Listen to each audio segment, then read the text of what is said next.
Pozdravím všetkých, hlavne tam toho pána vzadu. Chcem vám ukázať niečo zo sveta Ozzy, ako vlastne začíname.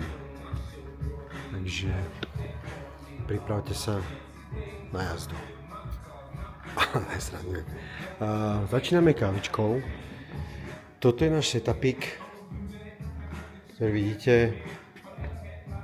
Je tu kávovarček La Marzocco, mlynček Malkoník, vo vnútri máme klasiku, brazilku od Gorifička, takže Gorifi, to máme moc radi, a tu máme pokanček, takže poďme na to. Dúfam, že sa mi to podarí.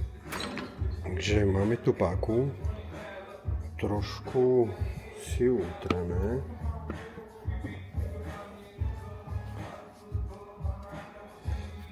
Takže páčku máme čistú. Natankujeme kafičko 17 gramíkov a viac, takže 17,5, super. Trošku ju upracujeme v pukači. Bomba, kokso, a ideme skúsiť, takže dáme páku do kávostroja, zapneme váhu, si dáme, ukážu, ako to nejde, čo je. A, prebrala sa. Super. Dáme si do píko dneska ráno. To bude asi úplne najideálnejší stav, takže dáme takto. A ideme to vyskúšať. Znulujeme si váhu a ideme vyskúšať brúhejší. Či sa to podarí, uvidíme. No takže tuto máme na váhu. Nám volá, čo tu tečie.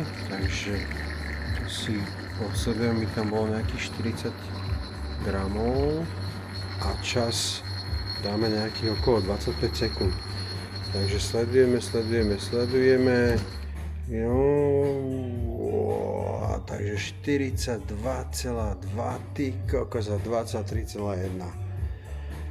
No, není to nič moc, ale jak sa hovorí, že vždycky lepšie ako s klincom do oka, alebo vždycky to lacnejšie ako terapeut.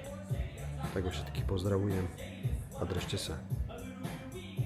Čaute.